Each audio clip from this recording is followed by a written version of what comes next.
I decided to post this partially because I'm interested in reaction to this, as I've never told anyone before, and also to see what out there fucked up things you've done.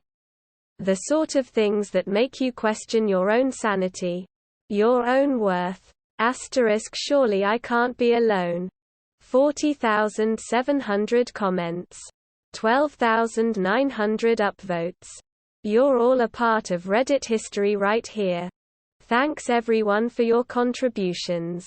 You've made this what it is. This is my secret. What's yours? http freetexthostcom rawsuck 5 meters 1c ****edit **obligatory. Fuck the front page. I'm reading every single comment. So keep those juicy secrets coming. ****edit 2 ***man, some of you are fucked up. That's awesome. A lot of you seem to be contemplating suicide too. That's not as awesome. In fact, kinda not awesome at all. Go talk to someone. And get help for that shit. The rest of you though. Fuck man. Fuck. ****edit 3 well. This has blown up. The number 3 post of all time on Reddit. I hope you like your dirty laundry aired. Cheers everyone. 2.5 years ago I was in dire financial straits. So I sold my home to keep my struggling business afloat. I neglected to tell the owners that they have an 800 square ft bunker on the property that I built about 7 years ago. The bunker that I've called home since I sold it. The entrance to it is well hidden. But I still come and go very early, very late in the day. I'm a single man who keeps to himself. I'm now in a situation where I could move somewhere else. But I love this hidden paradise so much. Deleted. I can't bring myself to type it out again. So copy, pasted the relevant part from the other place I posted this.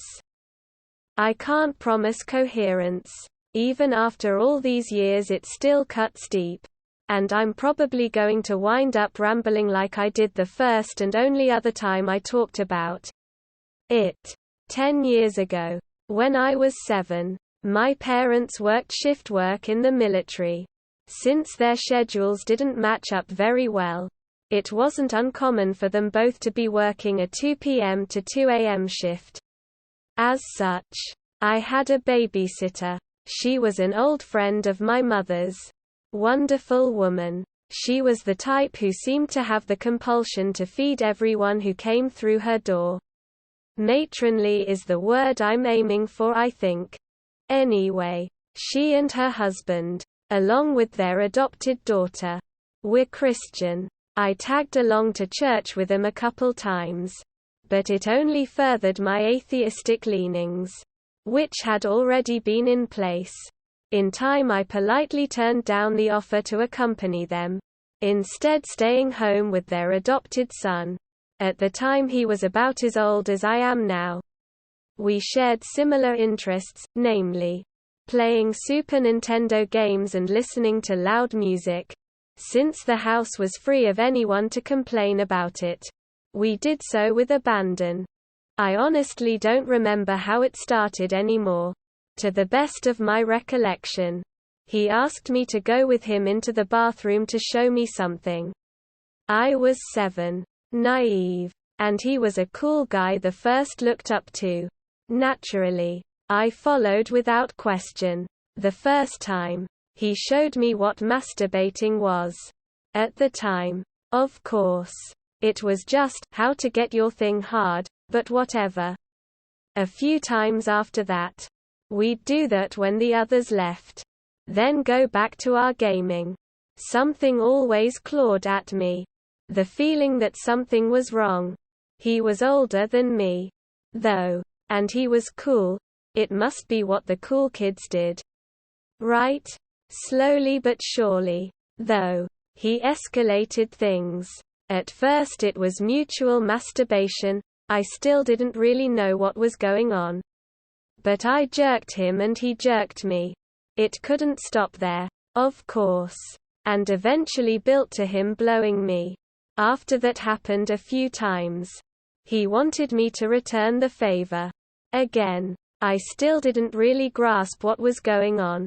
But I tried. I hated the taste. And wound up refusing. After that happened a couple times. He would force me. I just started to go blank. I guess. I wouldn't do anything. I wouldn't think or feel. I just let him use my mouth until he was satisfied and would jerk into tissue to finish himself off. This went on for a while until my babysitter began to grow suspicious. He had made me promise not to tell anyone about a special time. And at that age a promise was something you didn't break for anything. That said, I just denied anything being wrong anytime my babysitter asked.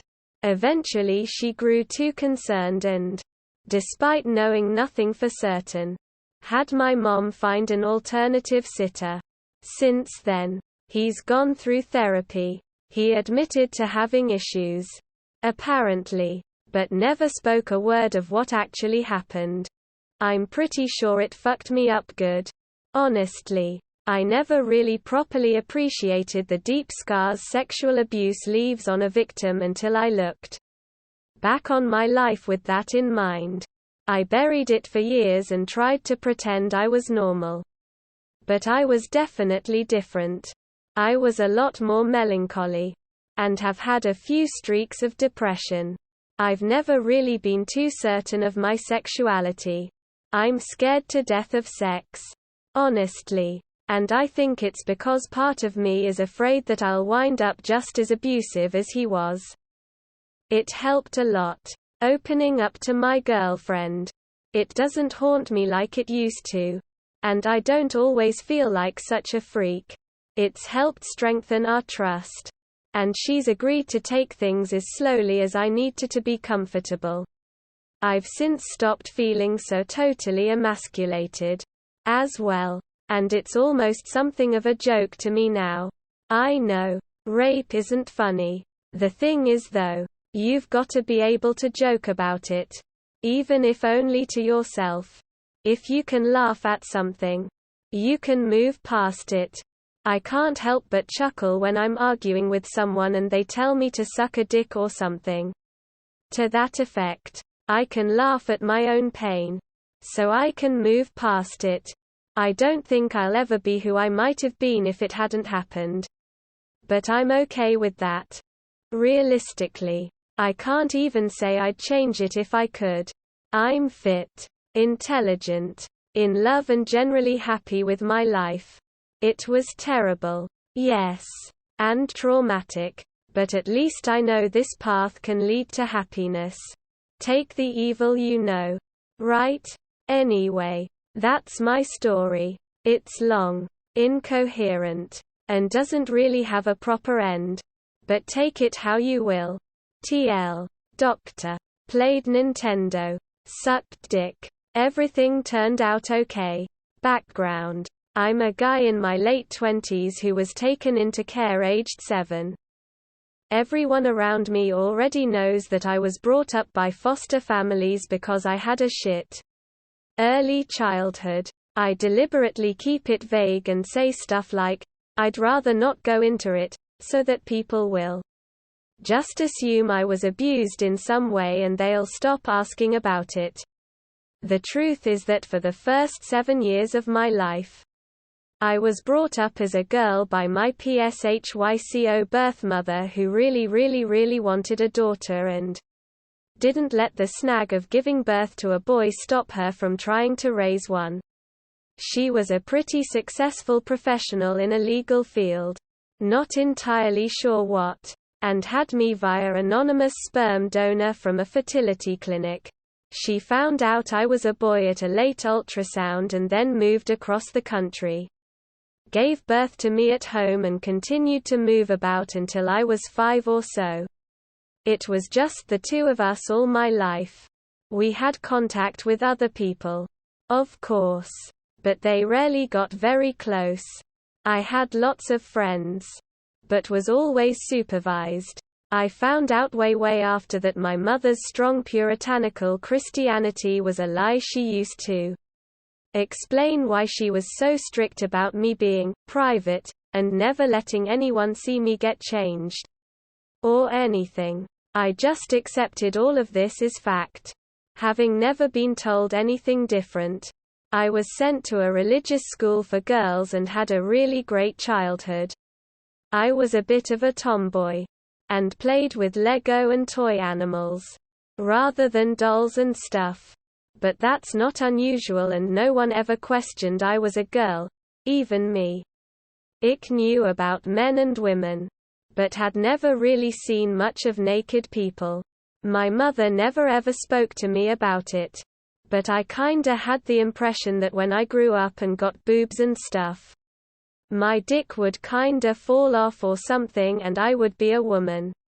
And other kids would keep their dicks and they'd be men. I dunno.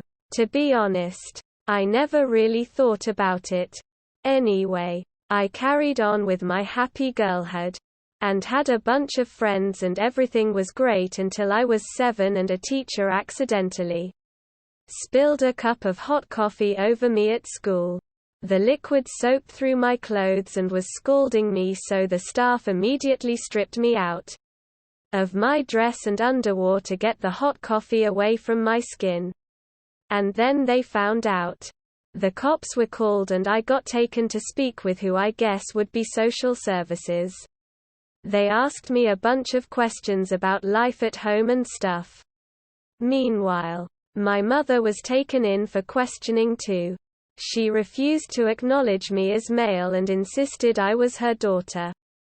Because she was, delusional and stuff. I wasn't allowed to go back home but got put with a foster family and went through loads of therapy and stuff. The worst part was that literally overnight, I lost everything. My mother, my home, all my toys, all my clothes. I moved schools, so lost all my friends. They cut all my hair off and told me I wasn't a girl anymore. It was really traumatic. The first foster home wasn't that great. They had 3 boys already, and going from a sheltered, religious, only child upbringing to a rough and tumble testosterone-filled environment was really difficult. They tried to force me to be masculine and I was just too confused about what they wanted. Anything girly was reprimanded and I felt so lost and alone because nothing I did was right. I tried to commit suicide when I was 11 and again at 13 because I didn't feel I fitted in anywhere. After the second attempt, they moved me to a different foster family who were awesome. I consider them to be my parents. They actually stood up for me. The first thing was that they made me grow my hair. From when I got taken into care, they buzzed my hair short. And I hated it. They always had to hold me down and do it forcibly while I was crying and fighting. My new parents flatly refused to do it and said that loads of boys had long hair. They also let me quit karate and football and take up swimming and jazz dance. Since I'd been in care, no one had ever stood up for my right to choose what activities to do or how to dress before. It was amazing. In the end, I came out of it with a pretty healthy gender identity. I'm a guy, but not the most butch guy ever. But I'm fine with that. I went through school and got my degree and have a pretty good job and an amazing, supportive wife. Everything looks great. But I can never speak about my early childhood and how I grew up as a little girl. TL. Road. I'm a guy and let people believe I was raised in care because I was abused when in fact I had a great childhood, except that my mother tried to raise me as a girl. Edit. Holy crap. I never expected such a response.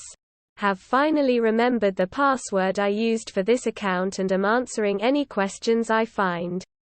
Thank you. Reddit. I speak 2 languages, so every time I received a new essay I would browse the topic in my own language and translate the text word by word to English, then submitted it. No one ever caught me for plagiarism before. I cut off all contact with everyone I know and moved to Kenya. I tell people a fake name and a fake background and have made it appear to my family that I died on boat trip in the Pacific. No, I am not joking. I am dead in the United States. I run a cake business. I charge people hundreds for wedding cakes. Every last one is made using Pillsbury cake mix I buy for $1 a box at Walmart. I suck at baking. Every time I've ever tried to make a cake from scratch it sucked. But baking is like my whole deal. My friends all call me the cake girl. It's like my whole life is a lie. People compliment my cakes all the time, telling me how delicious they are, telling me it's so much better than box mix cake, telling me they could never bake a cake so delicious. Well, guess what? For $1, they too can make a cake just as delicious. Just add oil, eggs and water. In my defense, I love cake decorating. I make all of the frostings and fondant from scratch.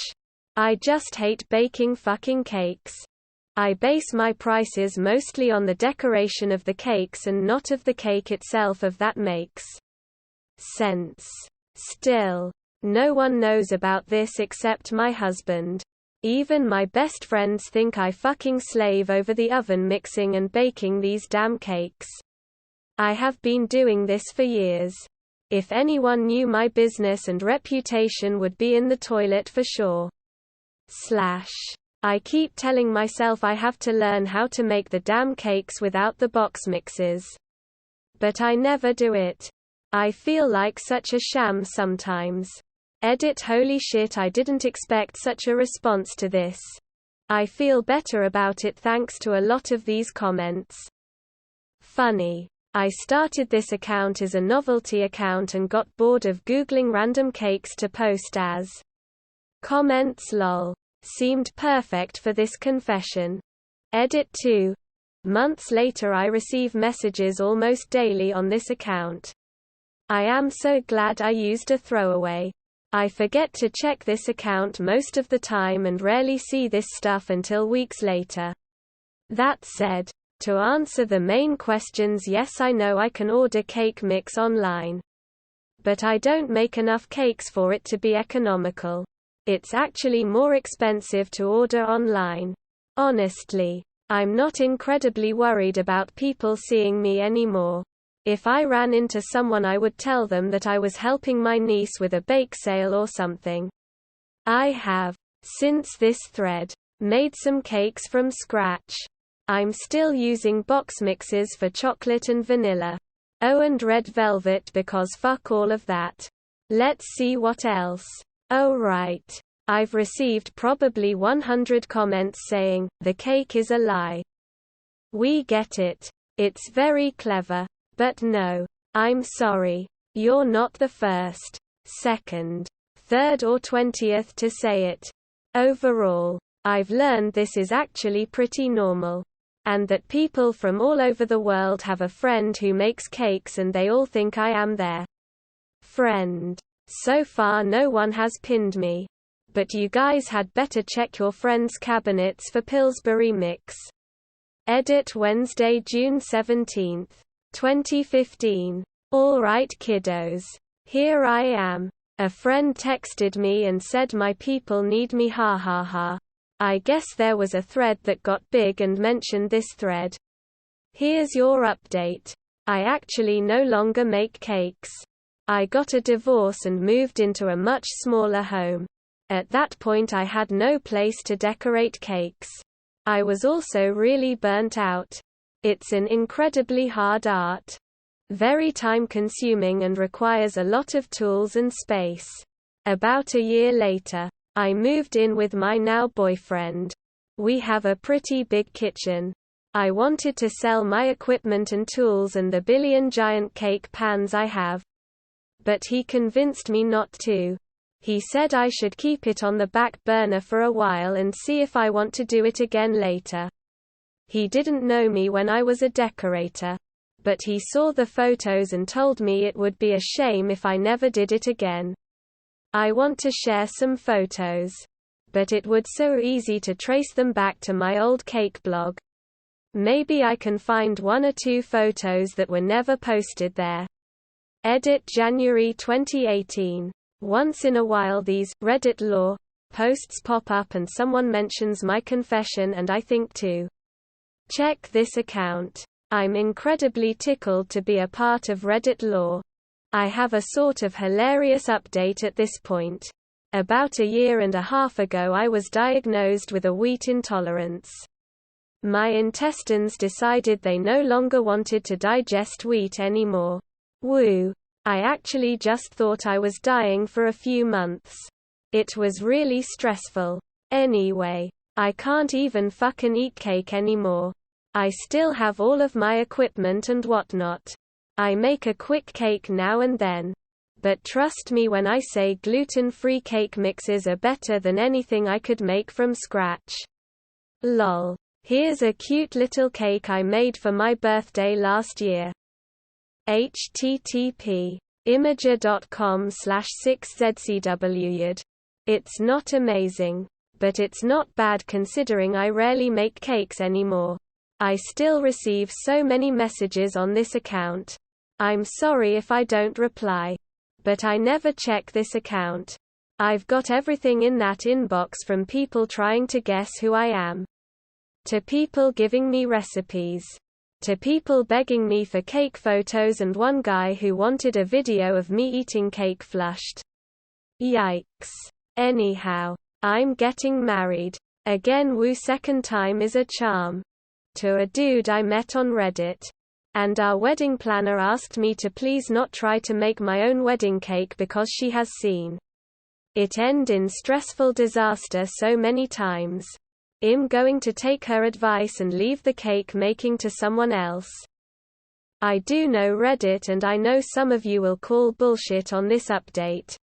But that's fine lol. I literally have no reason to lie, and with all this personal information someone will probably finally realize who I am for sure, haha. Update February 23, 2019. The never-ending editing lol. I hadn't logged into this account for over a year. But I saw someone mention me in a thread so I logged in real quick. A zillion messages in the ol inbox. Sorry. I don't really have advice on how to start a cake decorating business. I just did my best and was mostly given business by word of mouth. Lots of people messaging to tell me I ripped people off. I mean, not really. People fucking loved the cakes, and when it's all said and done, a box of cake mix plus all the stuff it takes to make it into a cake probably cost around the same amount as the raw ingredients. And people loved the cakes, so that's whatever. Lots of people asking if I would be mad to find out that my wedding cake was made with box mix. No. Lol. Also, I was not charging anyone bakery prices. Anyone giving me a few $100s was paying me to make a massive cake that took me days to assemble and decorate. Also, my wedding was fantastically fabulous. We got a gluten-free cake from Milk Bar and I paid another bakery $400 to make us a beautifully decorated 2-tier cake for the guests to eat. Everything was amazing. Oh, and here's some fuel to fire all of y'all's weird hate lol. I found this at the grocery store the other day. I'm over here about to ice up some gluten-free box mix cupcakes. Tears of joy. https i.imager.com/bou.jpg. Please don't give this account gold. I log into it like once a year. Save your money. Donate it to a charity or something instead. Heart. October 2019 edit. I can't believe I can still add edits to this. Weird. Anyway, things are great. I haven't been baking much dessert. But I've been working on some gluten-free French bread and it's going okay. Some people have messaged asking my marriage. My husband is awesome. He's really the best and it feels awesome to be with a partner who treats me as an equal. I have a lot of weird messages in my inbox. Some of y'all need therapy. I almost did an interview for a podcast on Reddit Law. But I chickened out. Sorry lol. I'm just not great at doing interview kinda stuff and was afraid I'd be super weird about it. April 2020 edit OMG I can't believe it's still letting me make edits to this. Jesus Christ quarantine is wild. All I do right now is watch 90 Day Fiancé and sew masks. So many masks. I guess this is my new thing. It's been really funny to see my post mentioned around Reddit once in a while. Especially when people add or change details like some kind of weird game of telephone. It honestly cracks me up. Keep being weird. Reddit. Heart heart heart. January 2021 Seriously can't believe it still lets me edit this comment lol. Evidently I haven't logged into this account since last April. Still getting a steady stream of messages. Y'all are great. I just celebrated my birthday with a gluten-free cake from Milk Bar. Amazing. I didn't really bake much during the pandemic so far. But I did learn how to sew and I've sewn over 3,000 masks in the last year which I sold and donated to people all over the US. I also had COVID for Christmas. It sucked. But I've fully recovered now and I'm hoping we can get this shit under control this year. I miss doing things and going places. September 2021. Lem Phao I honestly can't believe I can still edit this. I just scrolled through the thread and saw some others who had given updates. But none much past 2019. I guess I don't have much to update. We're somehow still in a pandemic. I guess I last updated not long after I had gotten over COVID. I still can't smell and taste properly, so that's a whole thing. 9 months later. Pro tip. Don't get COVID. Thank you to all the people who continue to bring me up in Reddit Law threads. Even if you get the details wrong. It's kind of hilarious that y'all still remember my dumb cake story. I'm forever entangled in the weirdness of the thread that brought us such Reddit Law weirdness as the cum box. Thanks for the messages and the shout-outs. Stay weird. Reddit. Okay. So this is a secret I've kept for nearly 20 years. During the summers when I was growing up, my parents would often leave my brother and I'm male, with our aunt and uncle who lived out in the country. It was great as they had 4 sons of ages close to ours, so we had a lot of fun doing kids stuff. One summer when I was 8. The oldest cousin was maybe 16. We somehow got talking and he asked me if I wanted to sleep in his room that night. He has the nicest room and bed, so I was all for it.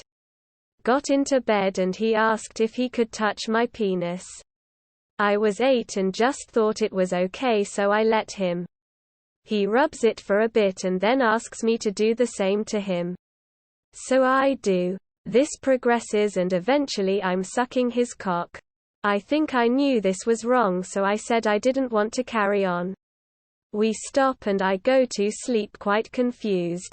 I wake up and he hands me some money and tells me never to tell anyone about what happened. Next night he tries to do the same thing.